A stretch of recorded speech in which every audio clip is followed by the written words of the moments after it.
کے پی میں جو سینٹ انتخابات ہو رہے تھے اس میں حکومت اور پی ٹی آئی کے درمیان معاہدہ ہو گیا ہے. ایک بہت اچھی بات ہے کہ سب اچھا ہو رہا ہے, کوئی محاذ رائے کی کیفیت نہیں ہوئی. لیکن آپ کو لگتا ہے اس محاذ رائے کی کیفیت کا نہ ہونا اور افہام و تفہیم سے معاملات اگر حل ہو رہے ہیں تو باقی ساری چیزیں وفاق کی سطح پر, پارٹی کی سطح پر بھی حل ہو جانی چاہیے؟ کچھ امید آپ کو نظر آتی ہے اس میں؟ جی, پی ٹی آئی کا ایک لگا بندہ طریقہ ہے کہ جہاں تو ان کی سیاسی اقتدار کے معاملات ہوتے ہیں وہاں وہ پھر وقت آنے پر اس طرح کی جو مفاہمت ہے وہ بھی کر لیتے ہیں. ان کو شاید یہ بھی خوف تھا کہ اگر اس پہ انتخابات ہو گئے براہ راست اس طرح ہونے چاہیے سینٹ کے, تو ان کے بہت سارے جو اراکین ہیں وہ ان کے خلاف نہ ووٹ دیں گے. تو انہوں نے یہ ایک مفاہمت کر لی. ہمیں ہمیشہ سیاسی مفاہمت ایسے معاملات میں ہمیں اس کو خوش آمدید کہنا چاہیے, لیکن جہاں جو سنجیدہ معاملات ہیں اس پر پی ٹی آئی جو ہے اس نے واضح کیا ہے کہ اس کا سیاسی اقتدار میں تو بہت انٹرسٹ ہے اور نشستیں حاصل کرنے میں, لیکن حاکمیت کے معاملات میں ان کا کوئی انٹرسٹ نہیں ہے. وہ ابھی تک کوئی خیبر پختونخوا میں دہشت گردی سے لڑنے کے لیے وہ بہتر تجویز نہیں دے پائے. وہ وہاں آپ کو معلوم ہے ایک بڑا نظر آیا ہے واضح فرق کہ جب پنجاب میں سیلاب آیا تو پنجاب کی حکومت نے کس مستعدی سے تمام وسائل جو ہیں استعمال کیے انسانی جانیں بچانے کے لیے, جبکہ دوسری طرف ہم سب نے اپنی آنکھوں سے دیکھا کہ اس طرح وہ 18 جو پاکستانی تھے وہ خیبر پختونخوا میں سب کی آنکھوں کے سامنے ریکارڈنگ ہوتے ہوئے وہ بہہ گئے اور ان کی جانیں گئیں. تو یہاں وہ جو سب ایشوز ہیں گورننس کے ان پر وہ بات نہیں کرنا چاہتے. وہ اگر ان کے ذہن میں ہے کوئی بہتر طریقہ کہ جی ہمیں ان کی بھی 4 سال حکومت رہی ہے وفاق میں کہ پاکستان کے عوام کو کس طرح ریلیف دینا ہے یا مہنگائی میں مزید کمی کیسے لانی ہے, اس پر وہ بات کرنے کے لیے تیار نہیں ہے. ان کا واحد مقصد جو ہے, اور اب ہم نے دیکھ بھی لیا سینٹ کے انتخابات میں جو انڈرسٹینڈنگ ہوئی, کہ وہ صرف اپنی نشستیں اور اپنا اقتدار حاصل کریں. سر لیکن آپ کے ناقدین جس طرح ابھی آپ نے ذکر کیا بارشوں کا, تو یہ تو آپ بھی جانتے ہیں کہ ان بارشوں کی تباہی سے جو 2 دن میں ہوئی ہیں obviously it's a natural factor, climate change کا ہم لوگ شکار بھی ہیں, سسٹینیبلٹی کے بھی ایشوز ہیں. 100 سے زائد افراد جاں بحق ہوئے, 700 سے زائد زخمی ہوئے, لیکن آپ کے ناقد تو یہ کہتے ہیں کہ جناب اگر آپ کو وارننگز محکمہ موسمیات دیتا رہا تھا تو پھر اس طرح کے انتظامات پہلے سے کیے جانے چاہیے تھے کہ جانی نقصان نہ ہوتا. صرف اشتہارات سے یا تشہیر سے معاملات گورننس نہیں چلتی. جی ٹھیک ہے, ناقدین تو اپنی بات کرتے رہیں گے. تو کیا جو ہے اب یہ ایک سوال ہے سیاسی حکمت کا کہ کیا جہاں اب نہریں ہیں یا جہاں ایسی جگہیں ہیں جہاں خطرہ ہو سکتا ہے تو کیا پھر وہاں پولیسنگ کی جائے. آپ نے دیکھا ہے کہ جب ابھی یہ سچویشن ہوئی تو ہم نے پنجاب میں پہلی دفعہ دیکھا کہ ان پلوں پہ جہاں نیچے سے کوئی سیلابی طغیانی گزر رہی تھی ان پلوں پر آپ کو پولیس کھڑی ہوئی نظر آئی کہ عوام وہاں کھڑے ہو کر اس کا تماشا نہ دیکھیں. تو اب اس کی طرف ہم چل پڑے ہیں, اس جس طرف جو ہے ناقدین کا خیال یہ کہ اب اگر ہمیں پولیسنگ کر کے عوام کو ایسی خطرناک جگہوں سے روکنا پڑا تو انشاءاللہ ہم روکیں گے بھی, کیونکہ جو پاکستانیوں کی جانیں ہیں ان کا دفاع ہماری پہلی ذمہ داری. بالکل صحیح. دوسری جانب سر, آپ کی حکومت کے اکثر لوگ جو بڑے تند و تیز بیانات بھی دے دیتے ہیں, ان کا ایک معاملے کے اوپر بڑا اتفاق ہے, یہ وہ کہ بانی پی ٹی آئی کے جو بیٹے ہیں وہ امریکہ جا رہے ہیں اور پاکستان آمد پر بھی پریشانی, امریکہ جانے پہ بھی پریشانی. حالانکہ بڑے واضح طور پہ نون لیگ کہتی ہے کہ تحریک انصاف اپنی موت آپ مر رہی ہے اور پارٹی ایگزسٹ ہی نہیں کرے گی, تو پھر ان کے بیٹے آئیں, یہاں آئیں, امریکہ جائیں, اس کا کیا اثر پڑ سکتا ہے؟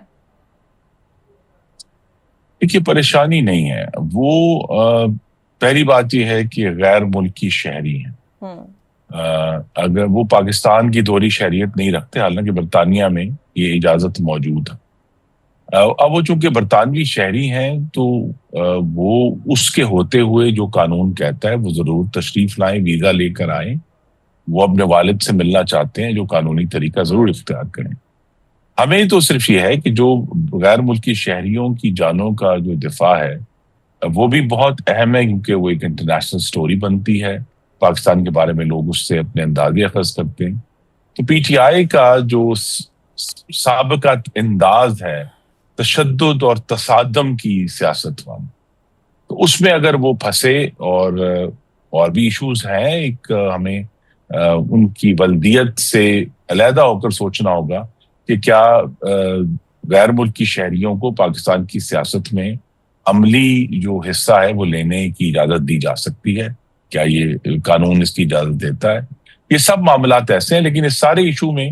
اگر کوئی حکومت پاکستان کو تشویش ہے وہ یہ ہے کہ اگر وہ آئیں تو ان کی سیکیورٹی جو ہے, ان کی جان کی حفاظت جو ہے وہ ہماری ذمہ داری ہے, اور اس کو پورا کرنے کے لیے ہم انشاءاللہ پوری طرح تیار ہیں. بالکل صحیح. اور سر اگر تحریک انصاف 90 روز یا پھر اگر ایکسپیکٹ کریں کہ 5 اگست تک اپنی تحریک یا موومنٹ کو بہت پیک پہ لے جاتی ہے, ایک بڑے مجمع کے ساتھ اسلام آباد یا پنجاب میں داخل ہوتی ہے, تو اس کے لیے پھر حکومت کیا اسٹریٹجی اپناتی ہے؟ آہنی ہاتھوں سے نپٹے گی, سختی سے نپٹے گی, یا پھر کوشش کرے گی مذاکرات کے ذریعے انہیں واپس بھیجا جائے؟ جی, اگر تحریک انصاف جو ہیں وہ کچھ اپنی جو اجتماعات ہیں وہ حکومت کے ساتھ صرف اتنا تعاون کر لیں کہ جہاں ان انتظامیہ کہے وہاں جلسہ کر لیں, اس جلسے میں وہ جو مرضی پا حکومت پر تنقید کریں, وہ اظہار رائے کی آزادی ہے. تو اگر ہمیں کچھ ایسے انسٹنسز مل جائیں جہاں یہ واضح ہو کہ اجتماعات پرامن ہیں اور وہاں استعمال کی جانے والی جو زبان ہے وہ بھی تشدد انگیز نہیں ہے, جی, اس کی بھی پاکستان کا آئین اجازت نہیں دیتا. آپ کو معلوم ہے کہ علمین گنڈاپور صاحب جو ہیں وہ سابق اپنی تقریروں میں مریم نواز صاحب کے بارے میں غنازیبہ الفاظ استعمال کر چکے ہیں, یہ دھمکی دے چکے ہیں کہ جی میں لاہور آ کر جو ہے وہ پنجاب حکومت کے اوپر چڑھ دوڑوں گا. وہ یہ دھمکی دے چکے ہیں وہ ایک دوسرے صوبے سے آ کر پنجاب کی جیل توڑیں گے اور بانی چیئرمین کو رہا کروائیں گے. اگر تو وہ صرف حکومتی پالیسیوں پر تنقید جو بھی وہ کرنا چاہیں, بہت اختلاف ہو سکتا ہے, تو وہ اگر یہ ضرور ہمیں ایک ڈیمونسٹریشن دے دیں کہ وہ 3 یا 4 جگہ پر پرامن اجتماعات کر سکتے ہیں جن میں تنقید ضرور ہو, جتنی بھی سخت تنقید ہو, لیکن ذاتیات پر حملے نہ ہو, نازیبہ زبان نہ ہو, تشدد نہ بڑھائے, بس اس طرح کے بیانات دیے جائیں کہ اپنی بندوقیں صاف کر لو ہمارے ہیں, تو وہ ہم ضرور یہ جو تحریک ہے پرامن طریقے سے چلے, جتنے بھی بڑے اجتماعات ہوں. آپ نے دیکھا ہے کہ اس سے پہلے جو ہے وہ 2019 میں مولانا فضل الرحمان نے ایک بہت بڑا اجتماع کیا تھا اسلام آباد میں, لیکن وہ چونکہ پرامن تھا اور اس جگہ پر رک گیا تھا جہاں حکومت نے اس کو کہا تھا, کہ اس وقت پی ٹی آئی کی حکومت تھی, تو ان کو تو ڈی چوک کے قریب ہی نہیں آنے دیا گیا تھا. انہوں نے کہا تھا کہ آپ یہیں, اور انہوں نے اس بات کو تسلیم کر کے اپنا پرامن اجتماع کیا, اپنی گفتگو کی.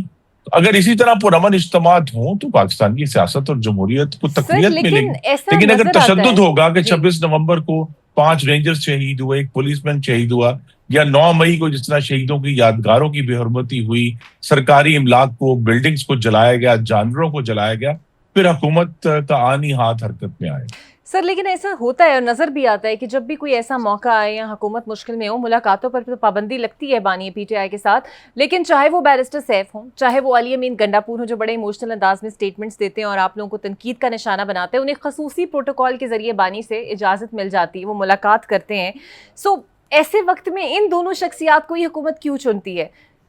اس کا کوئی خاص راز ہے سر؟ جی دیکھیے, ایک تو دیکھیے ہمارے بہت اختلافات ہو سکتے ہیں, لیکن وہ ایک صوبے کے آئینی سربراہ ہیں, اور پی ٹی آئی کے برعکس ہم پاکستان کے آئین کی اور اس صوبے کے جو ووٹرز ہیں ان کا احترام کرتے ہیں. اسی لیے گنڈاپور صاحب کو ان کو اہتمام ان کے لیے کیا جاتا ہے. پی ٹی آئی کو بھی یہ بات اگر جلد سمجھ آ جائے کہ اگر وہ یہ چاہتے ہیں کہ ان کے 31% ووٹوں کا جو ان کو پاکستان کے عوام نے 8 فروری کو دیے, وہ چاہتے ہیں کہ اس کا احترام ہو, تو پھر انہیں ان 69% ووٹوں کا بھی احترام کرنا ہوگا جو ان کو نہیں عوام نے دیے, جو دوسری جماعتیں ہیں جس میں مسلم لیگ نون ہے, پاکستان پیپلز پارٹی اور بہت ساری جماعتیں. تو باہمی احترام کی اگر بنیاد قائم ہو جائے تو آپ دیکھیں گی کہ پاکستان کی سیاست میں جو ہے وہ ایک ٹھہراؤ بھی آئے گا, ایک اپوزیشن کی سیاست بھی ہوگی. لیکن پی ٹی آئی کا چونکہ ان کی جبلت میں یہ ہے, ان کا انسٹنکٹ یہ ہے کہ جو جمہوری پارلیمانی اپوزیشن ہے وہ تو ملی بھگت ہوتی ہے. ان کے خیال میں اپوزیشن صرف یہ ہے کہ سڑکیں بند ہوں, سڑکوں پر آگ لگے, خون بہے, کوئی بلڈنگیں جلائی جائیں, اسے وہ سمجھتے ہیں جو obstruction ہے پاکستان کے شہریوں کی زندگیوں کو اجیرن بنانا, ان کا کاروبار روزگار روکنا, ان کے خیال میں وہ اچھی اپوزیشن ہے. تو جتنی جلدی وہ اس بات کو سمجھ لیں گے تو ان کے بھی جو